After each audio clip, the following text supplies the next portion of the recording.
Bienvenue dans Trop vrai pour être faux, le podcast où on explore ces histoires de vie qui semblent presque trop étranges pour être réelles, mais qui le sont pourtant bel et bien. Aujourd'hui, on va parler d'un syndrome encore méconnu, mais qui impacte profondément la vie de celles et ceux qui en souffrent. Il s'agit du syndrome du mal de débarquement. Imaginez ressentir en permanence une sensation de tangage, comme si vous étiez encore sur un bateau, des semaines, des mois, voire même des années après avoir posé pied sur Terre. En résumé, c'est comme si le corps avait gardé en mémoire le mouvement d'un voyage et refusé de s'adapter au retour à la stabilité. C'est une réalité difficile à expliquer et encore plus difficile à vivre. Et pour en parler, j'ai l'honneur d'accueillir Jérémy qui vit avec ce syndrome au quotidien. Jérémy, merci d'être là avec moi aujourd'hui. Merci à toi, Bambi. Alors reprenons du début, Jérémy. Avant que cette maladie se déclare, quel type de vie tu menais? Alors, j'avais une vie classique, de jeune de mon âge, c'est-à-dire que j'avais mon travail, ma famille, mes amis, je voyageais, quand je pouvais. Voilà, donc une vie vraiment classique. D'accord. Et pour celles et ceux qui ne connaissent pas ce syndrome, est-ce que tu peux nous l'expliquer et nous expliquer quel type de symptômes tu as? Le symptôme principal du mal du débarquement, c'est vraiment les tangages. Donc on ressent comme si on était dans un bateau, quand on est immobile, on voit, la pièce bouger, comme si vraiment on était à l'intérieur d'un bateau et s'accompagne de ces tangages, en général, une très grande fatigue et un brouillard cérébral. D'accord. Et si j'ai bien compris, c'est un syndrome qui est neurologique a priori? Tout à fait, c'est assez particulier parce que c'est un syndrome rare, à la frontière entre, je pense, plusieurs spécialités. L'ORL, la partie ORL est vraiment la neurologie. Mmh, très bien. Et qu'est-ce qui a déclenché, cette maladie chez toi? Dans mon cas, c'est vraiment suite à une croisière, donc j'avais fait, le tour de la Corse, en voiture.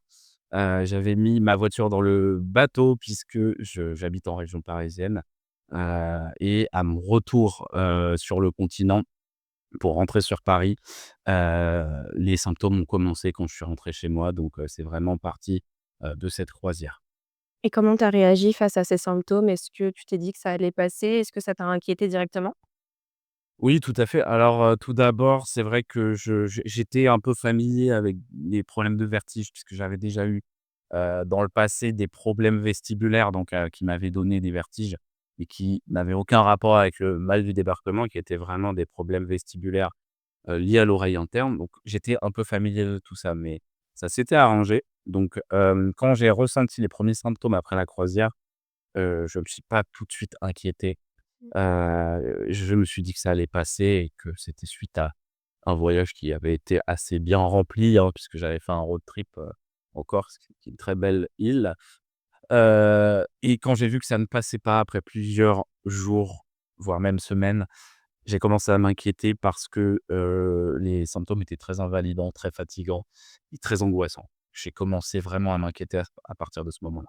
C'est là que tu as été voir un médecin du coup, j'imagine? Oui, tout à fait. J'ai commencé par voir mon médecin généraliste qui m'a, retourné vers un ORL, et à partir de ce moment-là, mon parcours, thérapeutique a pu commencer. J'ai été en errance thérapeutique, assez longtemps puisque c'est une maladie rare et tous les ORL, tous les médecins ne le connaissent pas forcément. Ils sont même très peu à connaître, donc voilà, j'ai eu un parcours assez chaotique, au début, à ce niveau-là. Très bien. Bah, du coup, du fait que ça soit un syndrome rare, tu as eu du mal à te faire diagnostiquer. Ça t'a pris combien de temps finalement pour poser, les mots sur cette maladie? Ça a dû me prendre plusieurs mois, peut-être même, plus d'une année, je pense. J'ai pas ça commence à dater un petit peu, mais ouais, on va dire, 1 année minimum. J'allais de médecin en médecin, j'ai fait, tous les ORL, spécialisés dans les vertiges en Île-de-France. J'ai fait des neurologues, j'ai fait, des médecins généralistes. J'ai fait, plusieurs également, thérapie avec des médecines douces, de l'hypnose, des médecines un petit peu alternatives en me disant que ça pouvait améliorer mes symptômes. Mais voilà, j'ai vu tout un tas de médecins. Très bien. Et tu as rencontré un peu de scepticisme face à tes symptômes de la part, des médecins ou même de ton entourage? Oui, tout à fait. Alors au niveau des médecins, énormément de scepticisme au début, c'était très compliqué puisque, ils ne connaissaient pas. Donc c'est vrai que quand on va chez un médecin, qu'on a des vertiges, ils pensent tout de suite à des problèmes vestibulaires parce que c'est le cas le plus classique. l'oreille interne. Et quand on a vu qu'en fait ça ne passait pas et que notamment je me sentais mieux en mouvement, les médecins, voilà, n'y croyaient pas forcément. C'est-à-dire qu'ils ont beaucoup mis ça sur le dos du stress, de l'angoisse, de la somatisation même, puisque je suis quelqu'un qui peut être, stressé. Donc beaucoup de remise en question de la part des médecins. Au niveau de la famille, j'ai été beaucoup accompagné par ma famille, donc voilà, je n'aurais pas réussi, je pense,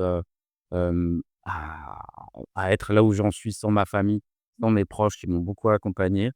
Mais c'est vrai qu'au début, c'était un peu compliqué. Ils ne connaissaient pas. Ils savaient que j'étais quelqu'un d'assez stressé et ils se sont dit que, je traversais une mauvaise période et que peut-être que c'est tout ça était lié au stress. Donc oui, un peu de scepticisme, au niveau de ma famille au tout début, effectivement. Et est-ce que tu as eu des mauvaises expériences, face aux médecins? Oui, j'en ai eu beaucoup. Mmh. J Une en particulier? une en particulier qui m'a beaucoup marqué avec un professeur, très connu dans le monde des vertiges que je ne citerai pas. C'est quelqu'un, voilà, c'est une figure dans le monde des vertiges, qui il a été très virulent à mon égard, hein, pour être, totalement, transparent. J'ai fait 2 rendez-vous avec lui sur le sujet du mal du débarquement. Le premier rendez-vous avec ma mère, je ne l'oublierai jamais puisqu'il a été très agressif, hein, pour dire le mot. Il disait, pour résumer notre échange, que c'était de ma faute, voilà, je ne voulais pas guérir, que le mal du débarquement, il connaissait puisqu'il avait écrit plusieurs livres, sur tous les sujets des vertiges et qu'il connaissait très bien et que c'était très facile à traiter et que si je ne guérissais pas, c'était entièrement ma faute. Alors à ce moment-là, c'était très dur pour moi parce que j'étais en errance médicale et je souffrais beaucoup. Donc j'étais très mal, mentalement. J'étais, en dépression, hein, et donc il en a rajouté une couche puisque, au rendez-vous, il m'a vraiment attaqué au lieu de chercher à m'aider. Je suis revenu avec mon frère quelques semaines après pour faire un 2 rendez-vous avec ce professeur. Il a été extrêmement agressif une nouvelle fois. Hem et cette fois, c'est vrai que mon frère a pu être témoin de la scène puisque je suis quelqu'un de très proche avec mon frère. Il m'a beaucoup accompagné dans mon parcours. Il était, choqué de ce rendez-vous. Il a essayé même de calmer le médecin qui était extrêmement agressif, sans raison, hein, particulière et on en est ressortis tous les 2 très affectés. Alors tu l'as dit, le diagnostic, il est difficile à obtenir, ça prend du temps. Toi, ça t'a pris près d'un an. Qu'est-ce que tu as ressenti à ce moment-là? Est-ce que tu étais soulagé? Est-ce que tu étais dans l'incompréhension? Alors j'étais soulagé de pouvoir mettre, un nom, un mot, sur, les symptômes qui m'invalidait depuis, plus d'un an. Donc ça m'a beaucoup soulagé et en plus, je me suis dit: «Voilà, je ne suis pas fou». Je suis C'est une maladie réelle. Heu, il y a d'autres malades, il y a des pistes de traitement. Une fois qu'on a identifié cette maladie, voilà, je peux m'attaquer aux traitements qui existent, pour essayer d'aller mieux. D'accord, et une journée type pour toi, elle ressemble à quoi avec ce syndrome? Alors une journée type, c'est une journée de quelqu'un, «normal» entre guillemets, c'est-à-dire que je me lève, la différence c'est que j'ai des tangages, dès que je me lève, qui m'accompagnent toute la journée et notamment quand je suis immobile. C'est là où je les ressens le plus, et quand je me couche, ils sont toujours là. Donc c'est-à-dire quand je suis dans mon lit, c'est le lit tangue. Voilà, je suis bercé par les tangages. Mis à part ça, j'essaie de mener une journée, plus ou moins normale, mais c'est vrai que c'est très fatigant et des fois les symptômes sont plus invalidants, certains jours que d'autres jours, en fonction également du stress et cetera. On comprend du coup que c'est difficile à vivre au quotidien. Est-ce que ça impacte aussi ton travail, tes loisirs ou tes relations sociales? Oui, alors le travail, ça m'a beaucoup impacté à un moment au début, de la maladie. Au tout début, c'est vrai que j'ai essayé de faire comme si de rien n'était parce que je refusais en fait le fait d'être malade. Je pensais que ça, voilà, ça allait s'arranger. Donc j'en avais parlé à personne et j'étais au travail comme d'habitude. Le problème, c'est que je ressentais ces symptômes et au fil du temps, j'ai fini par craquer puisque je me levais, la peur au ventre, je me couchais, la peur au ventre. Toute la journée, je tanguais, j'avais des vertiges, j'étais pas bien et je continuais à travailler. Personne, très peu de gens savaient ce que Que tu traversais? je traversais, voilà, et je rentrais chez moi, lessivé et c'était horrible. Donc au niveau du travail, voilà, j'ai essayé de masquer ça. À un moment donné, j'ai craqué, et j'ai fait voilà, j'ai explosé, j'ai fait une dépression, un burn-out, heu, causé par, ces symptômes, hein, que j'ai encaissés, en fait, sans dire quoi que ce soit. Et donc voilà, je me suis arrêté pendant quelque temps au travail puisque je ne pouvais plus travailler. Je n'arrivais à peine à me lever, le matin de mon lit. Hem, voilà, et c'est vrai que ce sont des symptômes qui sont, vraiment, énormes quand je suis, quand je suis immobile. Donc c'est vrai que je fais un travail de bureau, c'est au travail où je le ressens, on va dire, le plus. Est-ce que depuis, tu as trouvé des petites astuces, des petits tips qui t'aident à gérer ces symptômes au quotidien?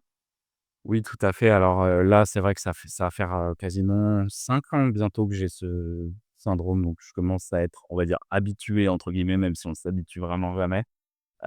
Au travail, j'ai eu la chance d'être dans un environnement sain avec, ma responsable que j'ai avertie, en fait, hein. Je l'avais avertie même avant de craquer, je l'avais avertie que j'avais un souci de santé.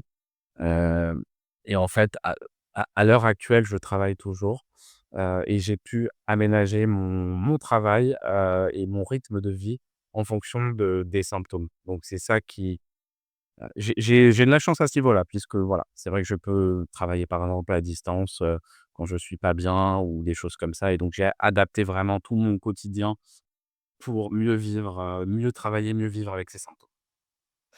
Et parlons un peu de traitement, justement. Est-ce qu'il y a des traitements ou des thérapies pour essayer d'atténuer ces symptômes? Alors, oui, il y a des pistes de traitement. Pour l'instant, c'est une maladie qui est, rare et qui a peu été explorée par, beaucoup de médecins. Donc il y a peu d'alternatives. Il y a des traitements qui marchent plus ou moins bien. Alors il y a notamment un traitement, qui est en fait un anxiolytique, qui permet, pour certaines personnes de masquer les symptômes, de masquer une petite partie des symptômes. Donc en fonction des individus, des malades, avec cet anxiolytique, ils peuvent avoir, je vais dire, voilà, 50 d'amélioration sur les tangages. Par contre, c'est un traitement, très addictif, donc ils n'arrivent plus à se passer du médicament et c'est un traitement très lourd, qui est pas du tout anodin. Donc c'est vraiment masquer les symptômes, et pas s'attaquer vraiment aux problèmes de fond. Voilà, donc moi, c'est un traitement que j'ai essayé également, de mon côté. J'ai arrêté parce que ça marchait pas et j'étais addict aux médicaments, au bout de même pas un mois avec une petite dose. Donc j'ai arrêté et ça a été dur même à ce moment-là d'arrêter. Hem Et voilà, après on peut essayer plusieurs alternatives de traitement. Il y en a aucun qui marche à coup sûr, mais il peut y avoir des améliorations.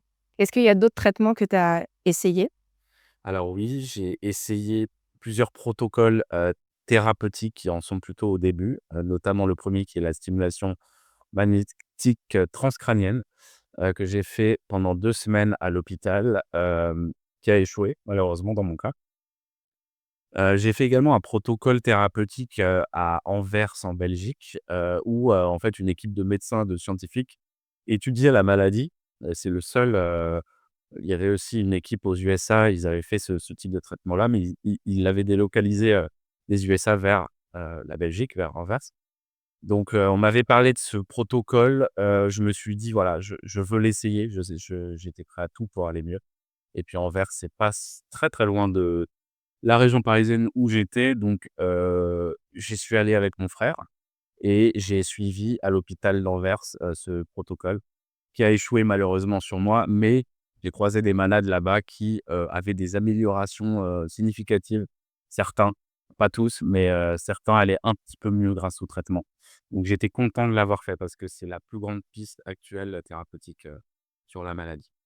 Et est-ce qu'aujourd'hui, tu as espoir qu'il y ait un nouveau traitement ou une nouvelle thérapie qui puisse aider, les personnes qui souffrent de ce syndrome?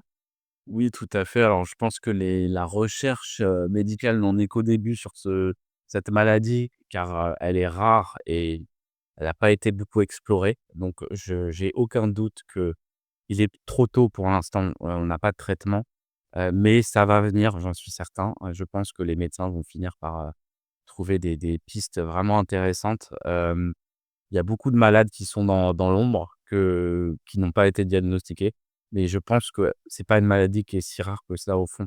C'est juste que peu de gens sont diagnostiqués, mais voilà, donc je j'ai pas de j'ai aucun doute sur le fait que les médecins vont finir par trouver un traitement. Est-ce que tu as des conseils à donner aux personnes qui souffrent de cette maladie? Alors oui, moi dans mon cas, ce qui marche, pour l'instant, c'est de ne pas aller contre les symptômes, d'aller avec les symptômes. C'est-à-dire que, au début de mon parcours, j'ai vraiment essayé de guérir à tout prix. J'étais obsédé par ça. Je cherchais tout ce que je pouvais, tous les traitements possibles. Je voulais guérir, hem et en fait, avec le temps, j'ai compris que ce n'était pas possible. Donc, ce que je fais aujourd'hui, c'est que je vis avec les symptômes et je ne vais pas à l'encontre des symptômes. J'adapte plutôt mon quotidien en fonction de, l'intensité des symptômes et en fait, ça marche parce que, j'ai une vie, «normale», entre guillemets actuellement et voilà. Il y a des moments où je suis plus fatigué que d'autres, il y a des moments où je vais moins bien que d'autres jours, mais en moyenne, voilà, j'arrive à vivre avec cette maladie et je pensais que je n'y arriverais pas. Finalement, c'est un peu l'acceptation de cette maladie qui te permet de mieux la vivre aujourd'hui?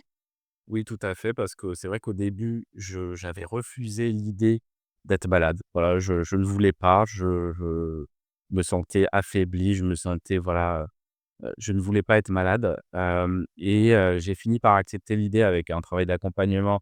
Notamment, j'ai une personne qui m'a beaucoup suivi, une psychologue, et ma famille, mes proches et aujourd'hui, avec beaucoup de travail sur moi-même, avec l'accompagnement de tous mes proches, et notamment le fait d'en parler parce qu'avant j'en parlais pas, je me cachais, j'avais honte, hem et maintenant voilà, j'ai accepté l'idée et je vois même ça comme une «force» entre guillemets, puisque la maladie m'a poussé à faire des choses que j'aurais pas osé faire avant la maladie, je pense.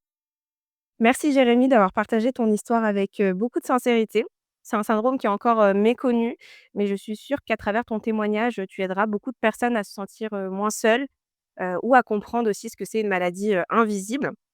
Si vous souhaitez en savoir un peu plus sur, cette maladie ou échanger avec, Jérémy, je mettrai en description quelques ressources et quelques liens utiles et surtout si cet épisode vous a touché, n'hésitez pas à le partager autour de vous, à laisser un commentaire et à nous dire ce que vous en avez pensé. Encore merci Jérémy d'avoir pris le temps, de partager, de nous éclairer, sur ton vécu. Est-ce que tu as un dernier mot pour celles et ceux qui nous écoutent? Alors je pense qu'il faut pas baisser les bras et même si vous souffrez, peu importe la maladie ou les symptômes qui sont invisibles, il y a toujours de l'espoir, il faut se battre et voilà, demain est un autre jour. Merci Jérémy et puis merci à tous pour votre écoute. Prenez soin de vous et à très bientôt pour un nouvel épisode de Trop vrai pour être faux.